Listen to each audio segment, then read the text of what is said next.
And my registration number 2427 300 521. I saw my case study IBM System 360. So IBM System 360 is a historical family mainframe processor था जो कि 7 अप्रैल 1964 में develop किया गया था आईबीएम के थ्रू। ये हर बिजनेस पर्सन जैसे कि साइंटिफिक इंजीनियर हर बिजनेस पर्सन के लिए सूटेबल था एंड हर मॉडल्स पे काम करता था जैसे कि मॉडल 85 मॉडल 91 एंड जो पुराने और नए मॉडल एडवांस मॉडल थे उन सभी पर काम करता था। वर्ड साइज़ की बात करें तो इसका जो वर्ड साइज़ है वो 8 bit to 64 bits word size तक था। जो इसकी जो मेन मेमोरी है 60 वो 16 एमबी तक जाती थी, मेगाबाइट्स तक। अगर हम इसका आर्किटेक्चर ओवरव्यू की बात करें तो बेसिकली ये कॉम्प्लेक्स आर्किटेक्चर पर बेस्ड था जिसमें हम solid state magnetic electric logic के थ्रू इसको डिज़ाइन करते हैं और जो हर मॉडल की कॉम्प्लेक्सिटी को देख के डेवलप किया गया था।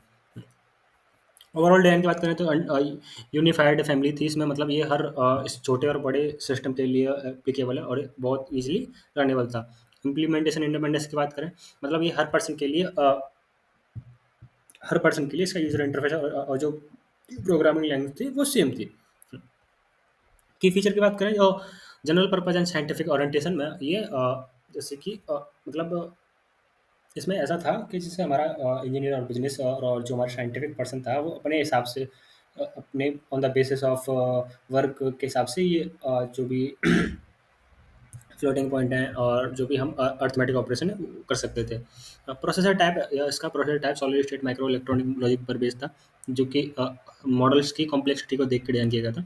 वर्ड साइज का 32 बिट्स था, हाफ वर्ड साइज का 16 bits and full word size 32 bits and double word इसका 64 बिट्स था फ्लोटिंग ऑपरेशन के लिए। मेमोरी एड्रेस इसका 24 बिट्स का मेमोरी एड्रेस था जो बेस मेमोरी एड्रेस था और जो सपोर्ट करता था 16 एमबी तक। डाटा फॉर्मेट की बात करें तो ये 8 बाय डाटा फॉर्मेट स्टैंडर्ड पर काम करता है जो कि जिसमें सारे करेक्टर एंड डाटा ऑपरेशन आ जाते हैं। बाइनरी डेसिमल के लिए ये 32 बिट्स का यूजेबल है और फ्लोटिंग के लिए 64 बिट्स यूज़ करता है। आईएसए की बात करें तो इसमें 5 तरह के स्टैंडर्ड आईएसए हैं जिसमें हम आर रजिस्टर टू रजिस्टर जो कि 2 बिट्स का है, R X register index storage जो कि 4 बिट्स का है बाइट्स का है, आर एस रजिस्टर स्टोरेज जो कि 4 बाइट्स का है, एस आई रजिस्टर इमीडिएट जो कि 4 बाइट्स का है और एस एस जो कि 6 बाइट्स का है and resistant set and data types जो कि अगर हम register set and data type की बात करें तो इसमें 16 टाइप के रजिस्टर थे, जनरल पर्पज रजिस्टर थे जो कि 32 बिट्स का ईच रजिस्टर था और जो कि ऑपरेशन एड्रेस कैलकुलेशन और बेस इंडेक्स रजिस्टर थे। 4 फ्लोटिंग पॉइंट रजिस्टर थे जो कि 64 बिट्स का साइज था। प्रोग्राम स्टैंडर्ड वर्ड्स थे जो कि 64 बिट्स के रजिस्टर को हैंडल करने के लिए यूजेबल थे। इसमें 24 बिट्स का इंस्ट्रक्शन एड्रेस था। सपोर्टेड डाटा फॉर्मेट्स में ये फ्लोटिंग को और फिक्स्ड को, डेसिमल को, करेक्टर को सबको सपोर्ट करता था। डाटा पाथ एंड पाइपलाइन की बात करें तो ये डाटा पाथ आर्किटेक्चर की बात करें तो ये स्मॉल मॉडल थे जो कि वन बाय वन इंस्ट्रक्शन को फॉलो करते थे। मतलब basically first read and right होगा, देन उसके बाद सेकंड ये होगा रीड एंड राइट, ये उस पर काम करता था। पाइपलाइन स्ट्रक्चर की बात करें तो जो इस आईबीएम सिस्टम 360 में सिर्फ मॉडल 90 ही एडवांस पाइपलाइनिंग जो कि डीप पाइपलाइनिंग यूज करता था। बाकी सभी थे जो मॉडल थे वो डीप पाइपलाइनिंग यूज़ नहीं करते थे। पाइपलाइनिंग स्टेज में जो कि इंक्लूड थे instruction fetch, instruction decode, operand fetch and execution, right and back था। तो अदर मॉडल्स में ये बताया गया कि कौन-कौन से जो डीप पाइपलाइनिंग यूजेबल थे और नहीं थे। हाँ, control flow and data momentum की बात करें तो इसमें सीयू होता है, आर्किटेक्चर लॉजिकल मतलब arithmetic logical unit, memory interface और आईओ चैनल्स होते हैं। Memory hierarchy basically memory hierarchy में ये 4 तरह की मेमोरी को इंडिपेंडेंट होता है जैसे main memory, cache memory, memory protection and optimization पे। स्पेशल फीचर एंड पैरेललिज्म में ये मल्टी प्रोसेसिंग फीचर है एंड आईओ चैनल्स हैं, इसमें वर्चुअलाइजेशन है, हार्डवेयर एक्सीलरेशन है। हिस्टोरिकल सिग्निफिकेंस एंड कंपैरिजन, अगर अगर उस टाइम के सभी प्रोसेसर को देखा जाए तो ये सबसे बेस्ट था उस टाइम के लिए, क्योंकि ये हर मॉडल पे काम करता था और स्टैंडर्ड बिट साइज भी फॉलो करता था।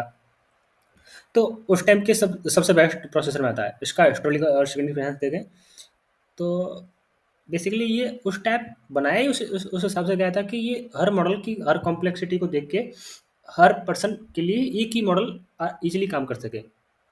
डेवलपमेंट चैनल्स और लेसन लर्न की बात करें तो इसका सॉफ्टवेयर डेवलपमेंट बेसिकली जैसे कि मेरा मॉडल 85, मॉडल 91, मॉडल 96, उसके बेसिस के जो पाथ है उनको फॉलो करके बनाया था।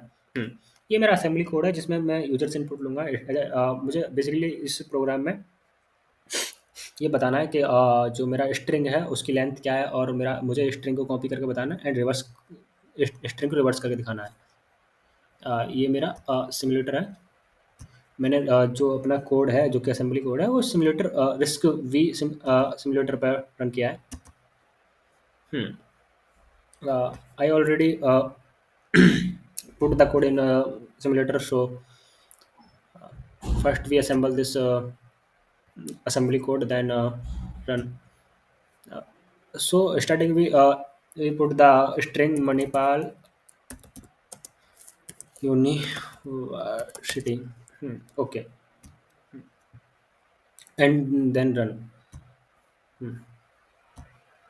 So enter a string Manipal University. इसकी length 18 and copy string Manipal University.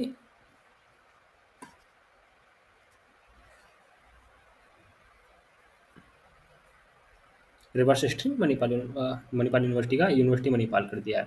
हाँ, ओके, थैंक यू।